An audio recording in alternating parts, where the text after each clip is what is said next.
Bueno, nos convoca ahora el tema inmobiliario y de vivienda, porque hay hartas noticias a propósito de esto. Se está levantando un nuevo llamado correspondiente este año para postular al subsidio de la clase media para la adquisición de vivienda. Interesante esto ahí, vamos a dibujar el perfil de quienes pueden acceder, condiciones, plazos, etcétera. Pero además irrumpe la noticia destacada hoy día en portadas de los principales medios escritos, que dice relación con la intención, mediante un decreto supremo, de destrabar el otorgamiento de permisos municipales para la edificación. Un tema que estaba revisando la Contraloría, que entronca con el problema, Mirna, que hemos comentado en estas semanas de carestía de la vivienda, escasez de terreno, lo que ha repercutido, ¿no es cierto?, en los precios de las casas y departamentos, que está en la conversación de todos los días. Queremos entrar en estos temas con el subsecretario de Vivienda, Guillermo Rolando, a quien tenemos aquí en el estudio. Bienvenido, subsecretario. Mauricio Mirna, muy buenos días, muchas gracias. Subsecretario, partamos por el tema del llamado, este segundo llamado a regular, o llamado regular, como se llama, mejor dicho, para el subsidio a la clase media. Primero, ¿quiénes pueden postular? ¿De qué tipo de vivienda estamos hablando? Etcétera. Perfecto. Lo primero, resaltar, ¿no?, que a la cartera muchas veces se la asocia casi exclusivamente con el apoyo a la vivienda para los grupos más vulnerables. Y hace ya varios años que existe un programa, justamente se llama el subsidio para la clase media, que es para apoyar a aquellas familias quienes, esforzándose un poquito más, pueden también complementar en algunos casos con crédito hipotecario. No necesariamente es la exigencia, pero pueden acceder a viviendas de mejor estándar también dentro del país. Estos son programas para adquisiciones de viviendas que pueden ser nuevas o usadas, y en cualquier parte del país, hasta las 2.200 UFs. En la zona extrema esto aumenta a las 2.600. Vamos a los números, ¿cierto? Sí, quiero saber con alguna calculación, son 61 millones de pesos. 61 y algo. O sea, le alcanza para un nano departamento. Que también ha salido la discusión. Pero la verdad es más o menos, hay un número bien importante de viviendas, pero bien importante en el mercado, dentro del país, que se logran comprar con ese valor. O sea, hasta 66 millones de pesos, hablemos 2.200 unidades de fomento. Así es, y este es un programa que tiene tres subcategorías dentro de esto. Uno, mejor voy a hablar de peso, ¿cierto? Porque las UF uno empieza a cambiar. Lo primero son el poder comprar viviendas hasta 1.000 UF, hasta 28 millones, después 1.400, que son 39 millones, y el último tramo, el que recién les comentaba, son hasta las 2.200 UF, que son 61 millones de pesos. Perfecto. Lo que ustedes preguntan, el perfil, esto es bien interesante. Acá lo que se pide es el registro social de hogares. Para quienes a lo mejor no estarán escuchando, que es un instrumento que es administrado por el Ministerio de Desarrollo Social, que busca, ¿cierto?, la caracterización de las familias, y es más o menos ingresos de hogares en torno a 1.100.000 suplementados entre distintos actores. Por todos los distintos integrantes del hogar. Así es, eso es más o menos lo que apunta. Eso cerca del 70% más o menos de la población. Así que es un programa que sí logra cubrir o aportar, ¿cierto?, un número importante de familias. Y ustedes saben cómo funciona, que primero es un ahorro, a quienes obviamente les va bien. Nosotros entregamos cerca de 20.000 de estos subsidios al año, es bastante masivo. Después el Estado pone el subsidio, y por supuesto lo que falta se complementa por las mismas familias, ya sea en casos muy puntuales con ahorro extra, y en muchos casos, por supuesto, con crédito hipotecario. En un caso tipo, ¿cuánto es el ahorro necesario? ¿Con cuánto se pone el Estado y para llegar al precio respectivo? Claro, es importante, Mauricio, que obviamente varía bastante a medida que como va creciendo el valor de la vivienda, se va reduciendo el monto del subsidio. Pero, por ejemplo, para viviendas en todo el primer tramo, ¿no?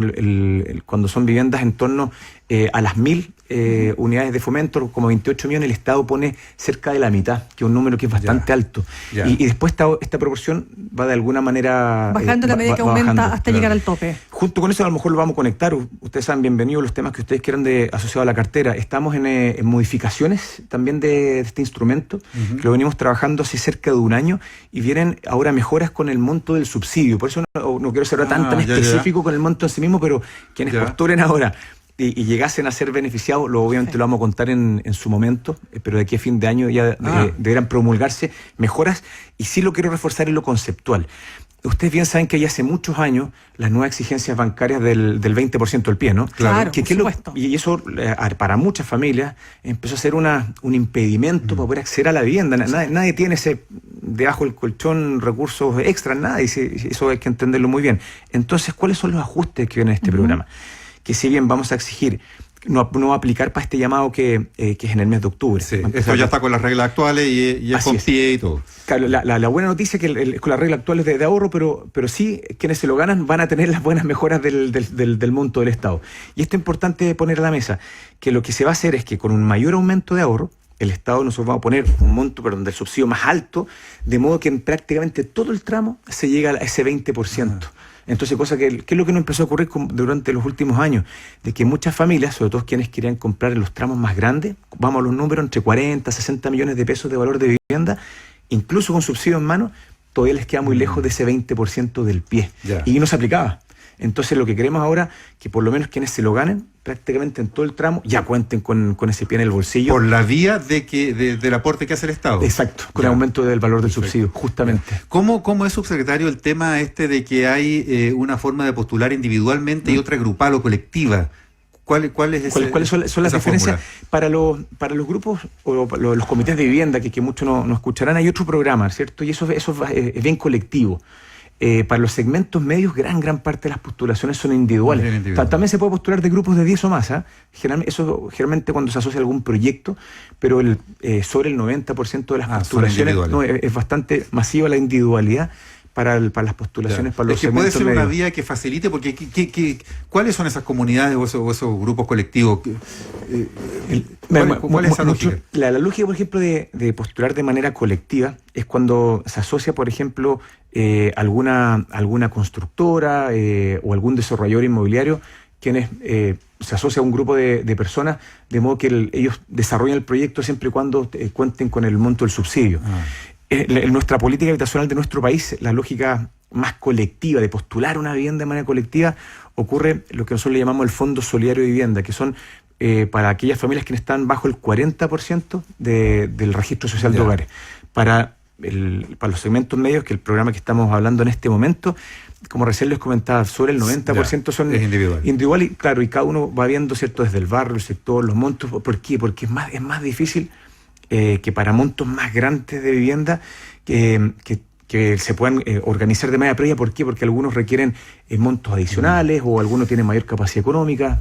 Entonces, la verdad, la postulación colectiva aplica mucho más masivo para los grupos de ingresos más bajos. Yo tengo una duda, que es si el perfil también corresponde más a gente que está hoy apretada arrendando, o gente que está de llegado, por ejemplo. ¿Hay un perfil más humano ahí? Absolutamente. Imagínate, nosotros, Mauricio, llevamos muchos años trabajando y estudiando esto y intentamos que sea con mucha cercanía para tratar de entender cómo afinar permanentemente los instrumentos.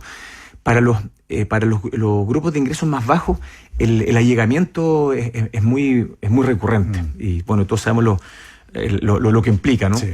Y muchas veces, me imagino, permite mucho más también ahorrar, porque uno no está pagando un arriendo o está pagando apenas una colaboración con el que está, pero está de llegado ahorrando. Justamente. Y a medida que empieza a aumentar de alguna manera los ingresos familiares, empieza a ser más común lo que es el arriendo, de alguna manera, ¿no? Entonces, para las postulaciones, por ejemplo, de las que estamos hablando hoy día, incluso en estos 3 tramos que les hablaba, también uno empieza a entender, que puede dar incluso para otra conversación de fondo, el cómo, al menos desde nuestra cartera, el Ministerio de Vivienda, cómo uno percibe que son los distintos grupos dentro de una clase media. Es decir, la clase media de nuestro país es muy amplia, y aquí lo quiero hablar de una manera de política pública, no quiero entrar solo a la palabra en sí mismo.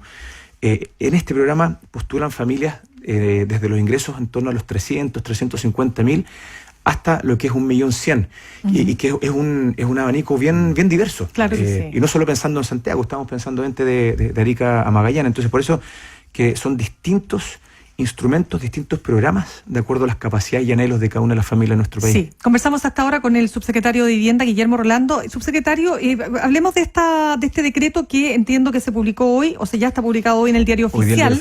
Claro, de que modifica, dice, la Ordenanza General de Urbanismo y Construcciones. Básicamente tiene que ver con reforzar la legalidad de los permisos de edificación que se emiten desde las direcciones de obra municipal. A ver, ¿qué efectos tiene concretamente para acceder a la vivienda? Que de eso se trata, ¿no? De hacerlo más fluido el proceso. A ver, ¿por qué? Lo que busca el tema de fondo es dar certeza tanto a la comunidad, a los ciudadanos, como a los desarrolladores. Esto es bien importante. La cartera, por muchos años fuimos, y también nos hace cargo de esto, ¿no?, un actor bastante pasivo de todas estas polémicas que siempre se fueron escuchando, ¿no? Acerca de las certezas o incertezas que ocurrían.